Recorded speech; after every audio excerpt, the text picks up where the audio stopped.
The Count of Monte Cristo. Chapter 9. The Evening of the Betrothal. Villefort had, as we have said, hastened back to Madame de Saint-Mérin's in the Place du Grand Cours, and on entering the house found that the guests whom he had left at table were taking coffee in the salon. René was, with all the rest of the company, anxiously awaiting him, and his entrance was followed by a general exclamation. "Well, decapitator, guardian of the state, royalist, Brutus, what is the matter?" said one. "Speak out. Are we threatened with a fresh reign of terror?" asked another. "Has the Corsican ogre broken loose?" cried a third. "Marquise," said Villefort, approaching his future mother-in-law, "I request your pardon for thus leaving you. Will the Marquis honor me by a few moments' private conversation?" "Ah, it is really a serious matter, then?" asked the Marquis, remarking the cloud on Villefort's brow. "So serious that I must take leave of you for a few days. So," added he, turning to René, "judge for yourself if it be not important." "You are going to leave us?" cried René, unable to hide her emotion at this unexpected announcement. "Alas," returned Villefort, "I must." "Where, then, are you going?" asked the Marquise. "That, madame, is an official secret. But if you have any commissions for Paris, a friend of mine is going there tonight, and will with pleasure undertake them." The guests looked at each other. "You wish to speak to me alone?"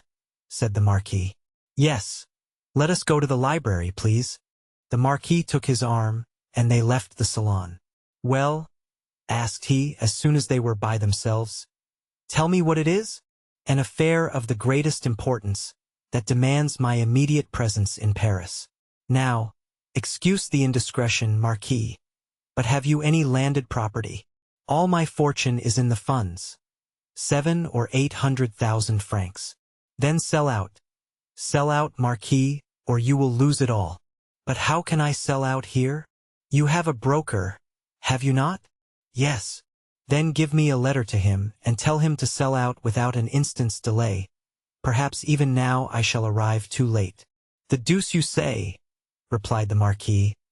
"Let us lose no time, then," and, sitting down, he wrote a letter to his broker, ordering him to sell out at the market price. "Now, then," said Villefort, placing the letter in his pocketbook, "I must have another." "To whom?" "To the king." "To the king?" "Yes. I dare not write to His Majesty." "I do not ask you to write to His Majesty, but ask M. de Salvieux to do so.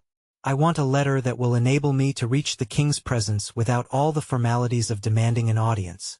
That would occasion a loss of precious time. But address yourself to the keeper of the seals. He has the right of entry at the Tuileries, and can procure you audience at any hour of the day or night." "Doubtless. But there is no occasion to divide the honors of my discovery with him. The keeper would leave me in the background, and take all the glory to himself. I tell you, Marquis, my fortune is made if I only reach the Tuileries the first, for the king will not forget the service I do him. In that case go and get ready. I will call Salvieux and make him write the letter. Be as quick as possible. I must be on the road in a quarter of an hour.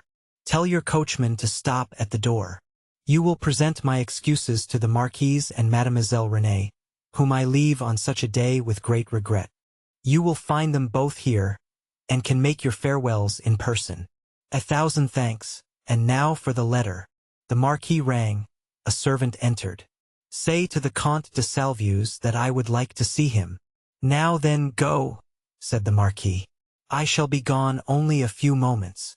Villefort hastily quitted the apartment, but reflecting that the sight of the deputy procureur running through the streets would be enough to throw the whole city into confusion, he resumed his ordinary pace. At his door he perceived a figure in the shadow that seemed to wait for him. It was Mercédès, who, hearing no news of her lover, had come unobserved to inquire after him.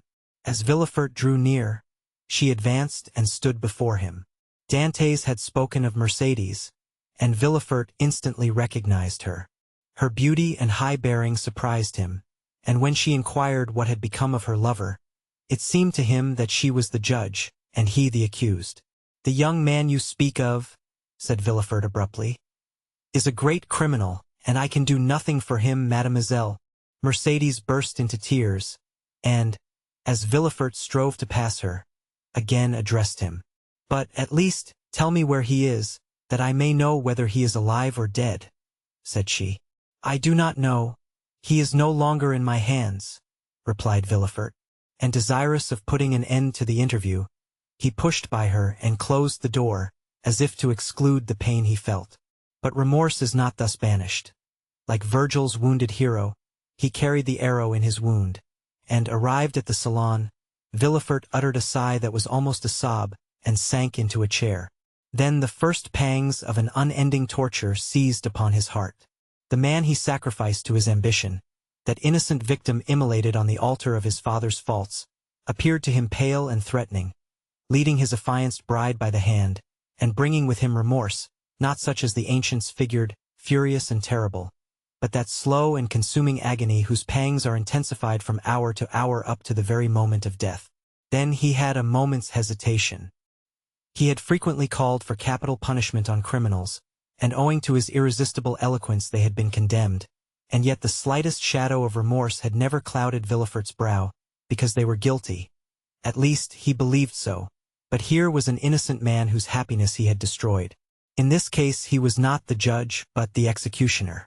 As he thus reflected, he felt the sensation we have described, and which had hitherto been unknown to him, arise in his bosom, and fill him with vague apprehensions.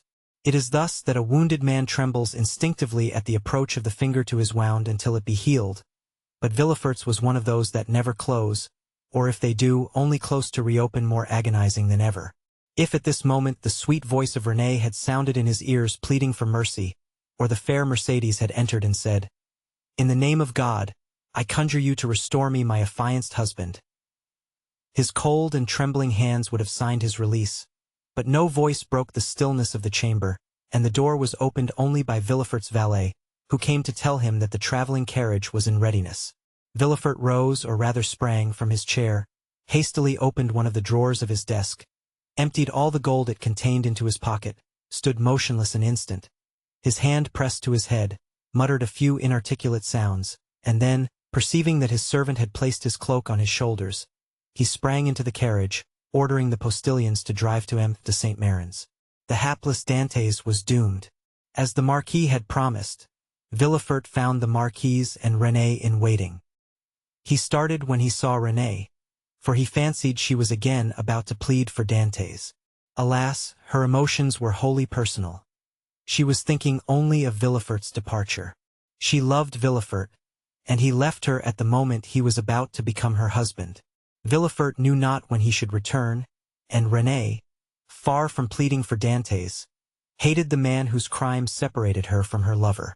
Meanwhile, what of Mercedes? She had met Fernand at the corner of the Rue de la Loge. She had returned to the Catalans, and had despairingly cast herself on her couch. Fernand, kneeling by her side, took her hand, and covered it with kisses that Mercedes did not even feel. She passed the night thus.